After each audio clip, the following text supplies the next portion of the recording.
Lusaka, Zambia. We've been living here for 9 months now. This video is not about whether Zambia is good or bad, or cheap or expensive. It's simply what our life costs now that this is our home. In March 2025, we packed up all our stuff and moved all the way from England to Zambia. Since then, our life has changed dramatically. Life definitely moves at a steady pace here, and the days are structured very differently. People often ask what living in Zambia is like and how much it costs us.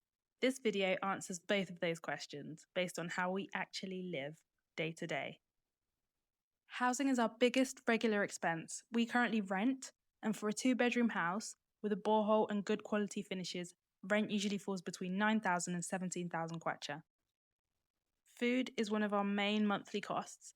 We normally spend around £400 a month on groceries, combining both supermarket shopping with produce from local markets. So protein definitely takes up a large part of that budget, and supermarket choice is limited, so shopping is planned around availability rather than preference.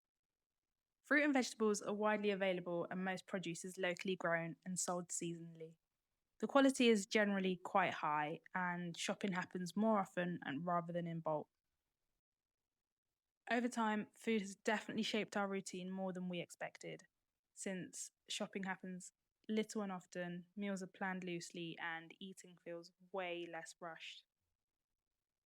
Make sure to watch our video of what a Zambian supermarket is actually like. I will add that link below.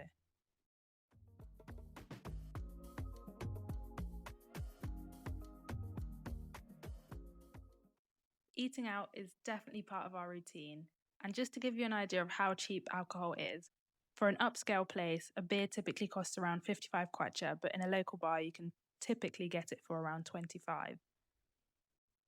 Live music nights are very common. MMA events are also super popular here, which Jack really enjoys.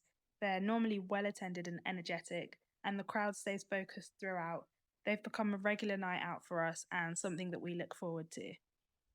The fighting scene in Zambia is still developing, but we think it's got a very bright future, and MMA's next big star is definitely going to come out of Zambia. Let us know what you think in the comments, whether you agree or disagree. Men's haircuts usually cost between 50 and 300 kwacha. Most places charge a separate price for Caucasian hair, so make sure you ask before you sit down in the chair. I typically get my hair braided around once every 6 weeks. That normally costs me around 600 kwacha. We use Starlink for internet. The monthly cost is around 1,160 kwacha. We both work remotely, so reliability matters. So far, it has supported our work without issues. Jack installed it himself, and once it was set up, it required very little attention.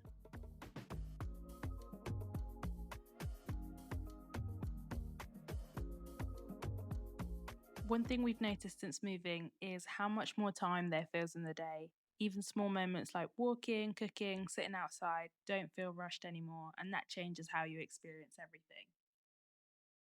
Another thing we've really enjoyed since moving is hosting friends and family from the UK. It's been great to share this place with people who might have never visited otherwise.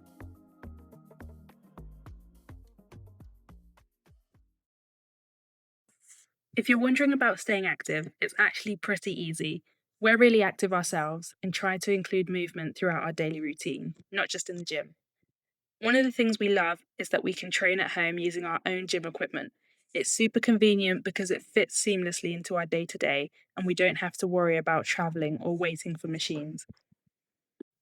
Jack is really into running, and there's some nice routes across the city for it. Walking is naturally part of daily life here, and if you enjoy sports, there are padel courts available. Gyms are available in Lusaka, and they're generally okay. Some are a little bit more modern than others. We definitely miss the quality and variety of gyms in the UK.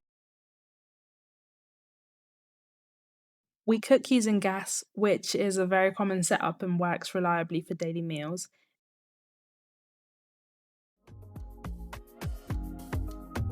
Let us know down below in the comment section if you'd like us to make a video comparing what it costs to live here in Lusaka versus in Manchester.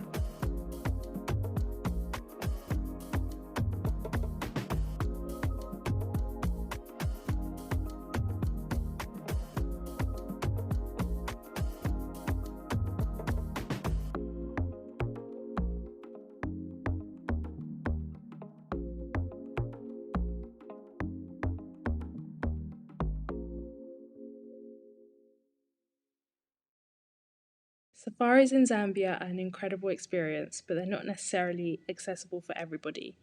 As residents, we can take advantage of resident rates at many lodges, which makes it possible for us to visit safari locations we might not have ever considered otherwise.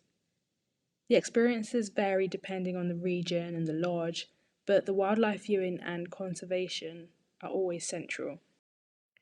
I've personally never been a massive fan of zoos, so being able to watch elephants, lions, giraffes, and other wildlife roaming freely is something I genuinely enjoy.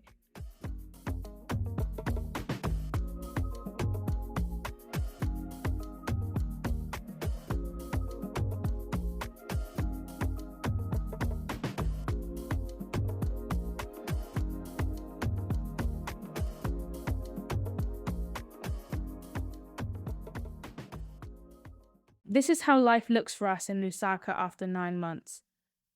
Our days are built around routines, cooking meals with fresh market produce and protein, walking near home, and working remotely on Starlink. Weekends include live music, MMA events, or a safari. But most of the time, we are just living steadily, planning around what is available and what needs to get done. The rhythm of daily life is predictable, and that makes it easier to focus on the things we value: movement, work, and the occasional outing that feels different from normal. Shopping, cooking, and training at home are all practical tasks that quietly shape the week, while experiences like safaris or local events add variety without disrupting the routine. After 9 months, these routines feel natural and manageable. Life here is steady and full in ways that are subtle rather than dramatic, and that steadiness has become a defining part of how we live.